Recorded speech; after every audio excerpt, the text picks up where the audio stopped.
चिकू chocolate cold coffee म्हणू शकता किंवा चिकू चॉकलेट मिल्कशेक म्हणू शकता। इनफॅक्ट या एकाच रेसिपीमध्ये तुम्ही चिकू फ्लेवर कोल्ड कॉफी आणि चिकू चॉकलेट मिल्कशेकची चव अनुभवू शकता। भाई साहब, प्यायला आणि खायला एवढी भारी लागते की खात्रीने सांगते हे तुम्ही पुन्हा पुन्हा करणार, प्रश्नच नाही। मी आतापर्यंत 3दा करून प्याले। ज्यांना कोल्ड कॉफी आणि मिल्कशेकची चव आवडते ना, त्यांच्यासाठी ही पर्वणीच आहे। आणि हो, ही उपवासात पण तुम्ही खाऊ पिऊ शकता। चला तर बघूयात ही जहाल रेसिपी। सगळ्यात आधी घेतलेत कडक फ्रेश धुतलेले असे चिकू।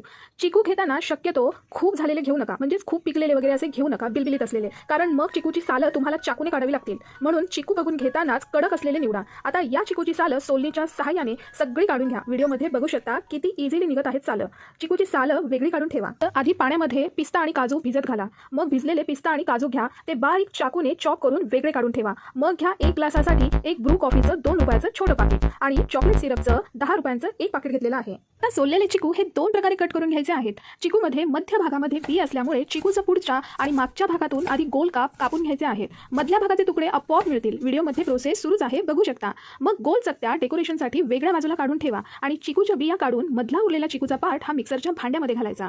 मग त्यात घाला कॉफी, अर्धा पाकीट चॉकलेट सिरप, 1 किंवा 2 चमचे साखर घाला, जास्त घालू नका, आणि गरकन मिक्सरला फिरवून घ्या। मग त्यात घाला गार उकळलेलं थंड दूध, बर्फाचे खडे आणि पुन्हा फिरवून घ्या। आता काचेचा ग्लास घेऊन त्यात चॉकलेट सिरप ग्लासाच्या कडेकडेने ओतून घ्या, व्हिडिओमध्ये बघतच असाल। मग ग्लासामध्ये घाला बर्फाचे खडे आणि आता गोल कट केलेले चिकूचे काप ग्लासाला चिटकवून घ्या। जसे चिटकवायचे असतील अगदी तसे चिटकवा। आता 1 चमचा चिकूचे बारीक तुकडे त्यात घाला आणि वरून चिकू मिल्कशेक किंवा चिकू कोल्ड कॉफी ओतून घ्या आणि वरून पुन्हा 1 चमचा बारीक चिकूचे तुकडे आणि कापलेल्या काजू पिस्त्यांच्या तुकड्यांनी सजवा आणि चिकूची एक गोल स्लाइस ठेवून पूर्ण झाली आपली चिकूची रेसिपी। बघता क्षणी असं वाटतं ना पिऊन टाकावी। दिसायला सुद्धा भारी आणि प्यायला सुद्धा खूप भारी लागते।